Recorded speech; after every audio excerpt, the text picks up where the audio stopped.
Hello all, welcome back to Editorial Analysis and Answer Writing Initiative Day 2. Friends, if you are watching this video series for the first time, then please watch the introductory video given in the playlist to know how to participate in this answer writing initiative. So before going into today's editorial analysis, first we will look into the feedback for the question which I gave yesterday. See, please watch the video till the end. I will be giving you a model answer for this question. I will also share a detailed note on the editorial analysis which I will be doing it today. In the description, you can click the link given in the description and you can download the analysis part and also the model answer. So the question which I gave yesterday is, what do you understand by the flexible inflation targeting framework in India? Evaluate its efficacy in maintaining macroeconomic stability in the country. 10-marker question, we can write maximum 150 words. There are two parts in this question. So by seeing the two parts, don't think that for the first part 5 marks and the second part 5 marks. No, it depends upon the question. While reading the question, we will understand that the second part has more weightage. In this question, the second part has more weightage. Usually that is the case. The first part will set the context. The second part will be the actual demand. So how to approach this question? See, you can start your answer with explaining what is flexible inflation targeting. Tell when the framework was adopted in India, right? So you can say under the flexible inflation targeting, which inflation we are targeting, what is the target range. Such basic information, 3 to 4 points will do. 25% of the weightage can be given to the first part. The second part actually matters. Evaluate the efficacy in maintaining macroeconomic stability in the country. See, underline the important words. Evaluate is one thing. Evaluate its efficacy means efficiency. Which efficiency? Evaluate the efficiency of flexible inflation targeting in maintaining the macroeconomic stability. The question is not about just efficiency of the flexible inflation targeting. You have to evaluate the efficiency of the flexible inflation targeting, not just evaluation. Evaluate the FIT in maintaining the macroeconomic stability. So you have to link your answer. Every point you have to link this FIT with the macroeconomic stability. And then you have to highlight how efficient it is. If at all there is some area of improvement, which also you can highlight. So first part, right, flexible inflation targeting. Second part, link how FIT is efficient in maintaining the macroeconomic stability. Macroeconomic stability means what? Stable growth. Inflation should be stabilized, right? Transparency, accountability. See, all this transparency in the flexible inflation targeting operations that is going to bring investors confidence, that is going to bring in more investments like that. Every point.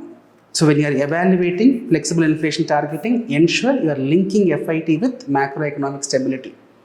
And when you are evaluating, don't just highlight the efficiency alone.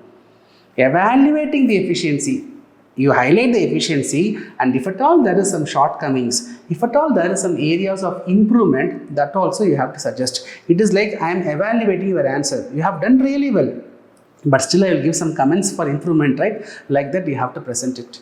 Then finally you can conclude. So I have taken one paper I will evaluate here.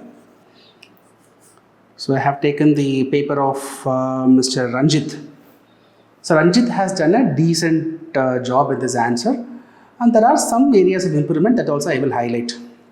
Alright.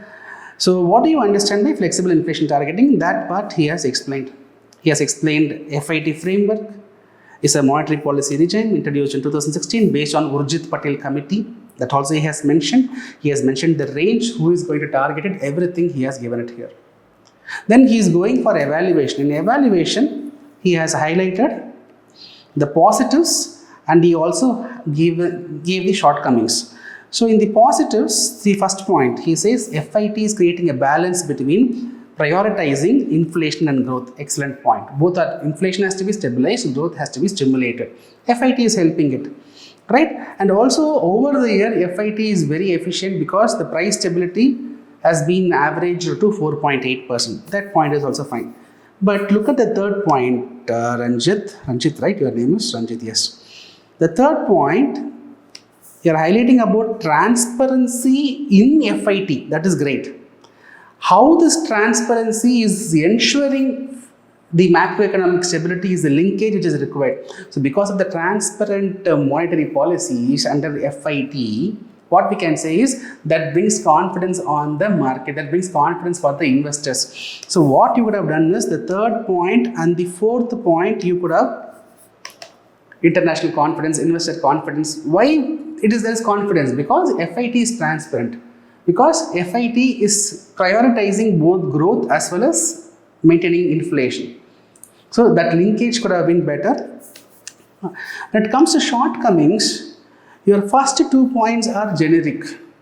See, you are saying that repo rate has very little impact on supply-induced inflation. That is correct, no doubt.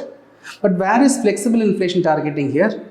Even before the flexible inflation targeting framework which India adopted, the same problem was persisting. Similarly, second point, narrow focus. You are saying CPI. CPI is narrow. Okay, CPI is narrow, fine. Which is the alternative which we can go for. But even without connecting flexible inflation targeting, I can highlight this point. These 2 points are generic. I am not saying the point is wrong. I am saying the point is not connected to the question. The third point is fine. FIT is using CPI and CPI base year is 2012, which is outdated. That point can be definitely appreciated. Then you have given a decent conclusion, and also you have connected with Viksit Bharat also. That is fine. Maybe you can also highlight some best practices which we can adopt. That point can also be added here. Apart from that, you have written well.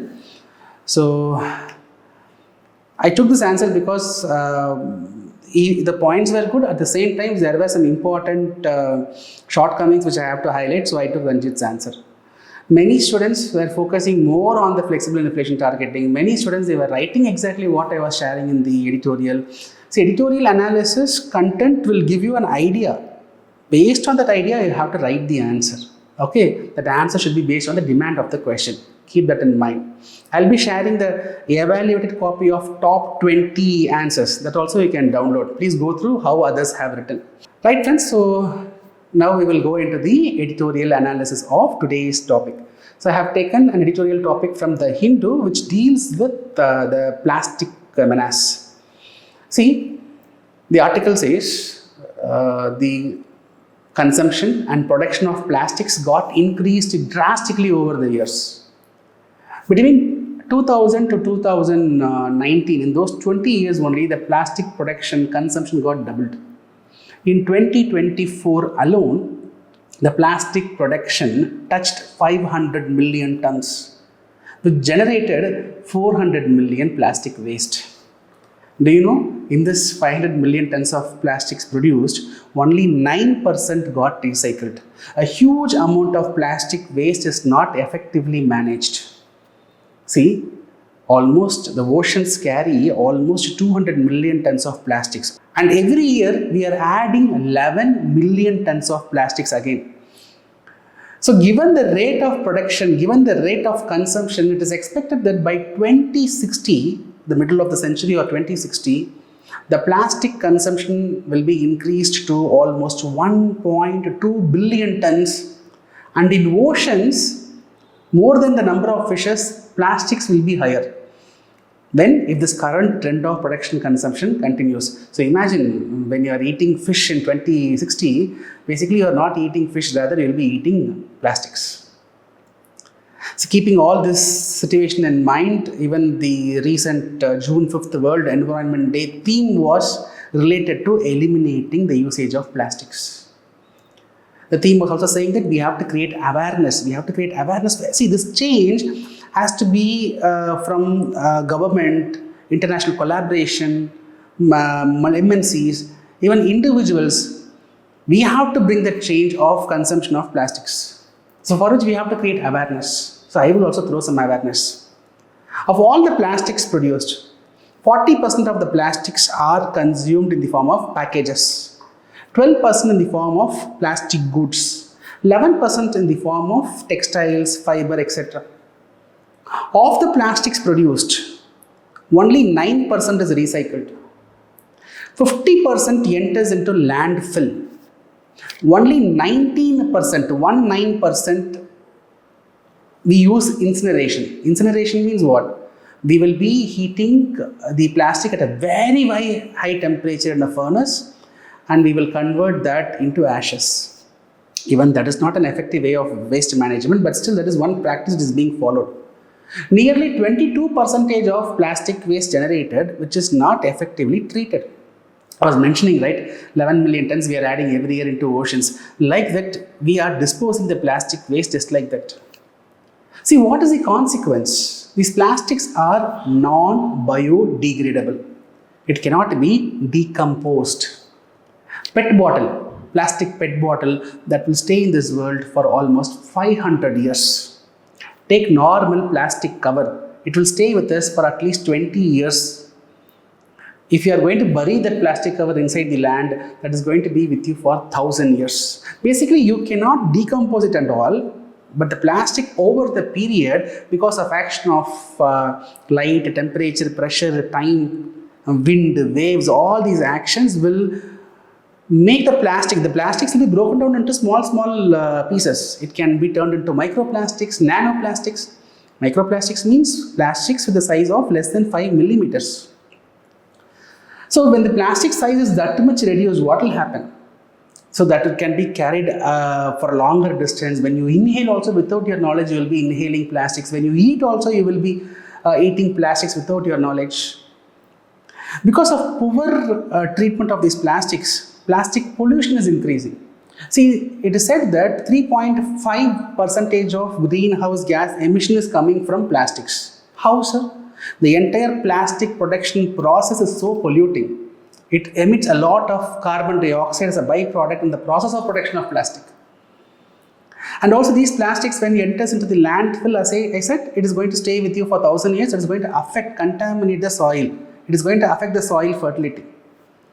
It can be further broken down under the soil. It can be leached. It can enter into nearby water bodies. It can contaminate the water. So water pollution, land pollution, air pollution. It is going to create a lot of health hazards. So what do we have to do? How to tackle this?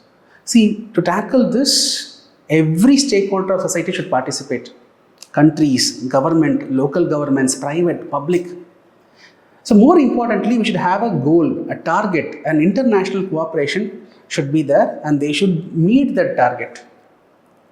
UNEP has a target that in the next 20 years, UNEP says that we have to eliminate the usage of plastic.